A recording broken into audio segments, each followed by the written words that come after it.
So hi guys, இப்போ வந்து first நம்ம வந்து ஸ்பின்னிங்க்கு ரீல் வந்து நம்ம ரீலுக்கு ஃபில் பண்ணுற வீடியோ போட்டிருந்தோம். இப்போ பார்த்தாக்கா பேஸ் டெஸ்டிங் ரீலு கேம்ரன் base testing reel 100 black rod.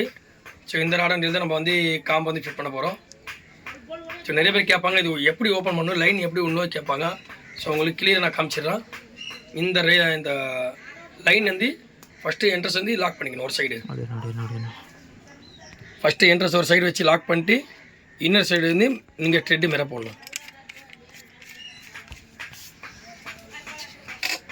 Outer side வந்து உங்களுக்கு சில மிஷினுங்க வந்து கீழே நாப் மாதிரி ஒரு லாக் மாதிரி கொடுப்பாங்க. சில மிஷினுங்க வந்து ஆப்போசிட் ஓப்பன் மாதிரி பண்ணுவாங்க. சரிங்களா? இந்த மிஷின் கேமரா டீலுக்கு வந்து ஆப்போசிட் ஓப்பன். ப்ரெஸ் பண்ணாக்கா உங்களுக்கு ஓப்பன் ஆகிடும். ப்ளஸ் ஓப்பன் பண்ணாக்கா உங்களுக்கு இது மட்டும் ரிவர்ஸ் தனியாக வந்துடும். நாப் வந்து நீங்கள் தனியாக கட்டிக்கணும்.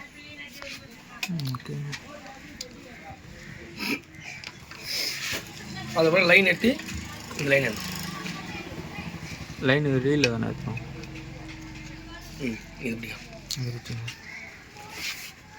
ஃபஸ்ட்டு என்ட்ரஸில் ஒரு கேப்பில் விட்டு அதுக்கப்புறம் இந்த லைனோட கேப் இருக்கும் பாருங்க.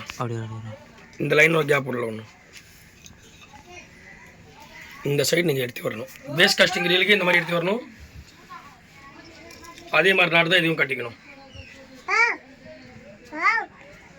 சாப்பிடணும். ஹாய் கைஸ், லாஸ்ட் வந்து 2 நாட் போட்டாச்சு. அதுக்கப்புறம் நார்மலாக ஒரு சுருக்கு மாதிரி பண்ணிடலாம். ஸோ நிறைய பேர் கேட்பாங்க சுருக்கு எப்படி போகிற மாதிரினா இந்த கை இப்படி எடுத்துகிட்டு இந்த 2 கை பிடிச்சிட்டு ஒரு நார்மலாக சுருக்கு மாதிரி பண்ணிடணும். நார்மலாக நாட் போட்டு ஸ்பூன் எடுத்து அப்படியே 2 வாட்டி ரோல் பண்ணிக்கணும். 2 வாட்டி ரோல் பண்ணாக்கா உங்களுக்கு அப்படியே ஃபிட் ஆகிடும். காட்டினது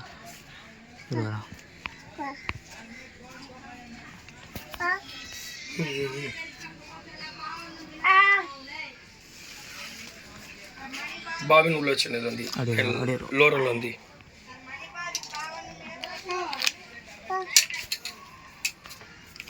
ரோலர் உள்ள வச்சு லாக் பண்ணிக்கணும். கொஞ்சம் டைட் அப்படிங்கிறது. இதில் வந்து இப்போ லைன் ஃபிட் பண்ணியாச்சு. இதில் வந்து நம்ம ட்ராக் செட் பண்ண போகிறோம். ட்ராக் செட் பண்ணுறது ஃபுல் ஃபோக்ஸில் வச்சு ட்ராகு. நெக்ஸ்ட்டு பார்த்தாக்கா பிரேக். இதுதான் உங்களுக்கு இதுவும் ட்ராக் நாப்பு தான். இது வந்து கியர் நாப்பு, இது ட்ராக் நாப்பு, இது வந்து பிரேக் கண்ட்ரோல்.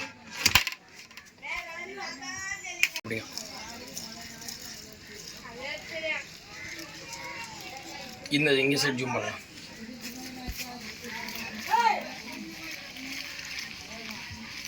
லைன் இது கெப்பாசிட்டி எவ்வளோ பிடிக்கும்? லைன் கெப்பாசிட்டி வந்து உங்களுக்கு 80 மீட்டர் ஏறும். ஸ்பூன் வந்து உங்களுக்கு 80 மீட்டர் ஏறும், இல்லைன்னா 100 மீட்டர் கூட ஏறும். இது ஸ்பூன் கொஞ்சம் பெருசாக. இதில் அடிஷ்னலாக எத்தனை என்ன ஆகும்? அடிஷ்னலாக ஏசினாக்கா நம்ம வந்து ஃப்ராக் கொஞ்சம் லாங் டிஸ்டன்ஸ் அடிக்க முடியாது. கொஞ்சம் அதிகமாக ஃபுல் ஆயிடுச்சுன்னா நம்ம ஃப்ராக் அடித்த மாதிரி ஸ்டக் ஆகும். இதுக்கு ஏற்ற மாதிரி கரெக்டாக ஃபில்அப் பண்ணணும். நம்ம வந்து நான் ஃபில் பண்ணி காமிக்கிறேன் பாருங்க. இப்போ எவ்வளோ 100 மீட்டர் அது ஏறுறது? ஆமாம், 100 மீட்ரு கரெக்டாக. இது 100 மீட்டர் ஏறும், இல்லைன்னா ஒரு 80 மீட்டர் ஏறும். அந்த மார்க்கையுமே காமிச்சிருங்க. நிறைய பேருக்கு தெரிய மாட்டேது எவ்வளோ ரீல் ஏற்றணும். நம்ம லைன் ஃபில் பண்ணி இருக்கும்போது இந்த கேப் பார்க்கணும். நடு சென்டரில் கேப், நடு சென்டர் கேப் வந்து கொஞ்சம் ஃப்ரீயாக தெரியணும் நம்மளுக்கு வந்து. சரிங்களா? ஓகேண்ணா. வந்து இந்த ட்ராக் நாப் வந்து ஃபுல்லாக அதிகமாக ஏறிச்சு. நம்ம இது கம்மி பண்ணணும். சுற்றிக்கணும் வெளியே.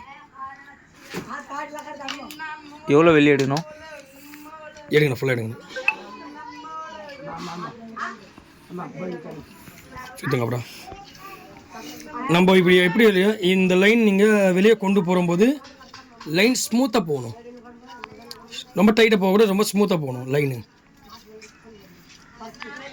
ஃபுல்லாக அதிகமாக இருக்குது. இந்த கோல்டு கலர் கோட் இருக்குது பாருங்க, இதோட கீழே கொண்டு வரணும். ஓ, அதுதான் அந்த மார்க்கு.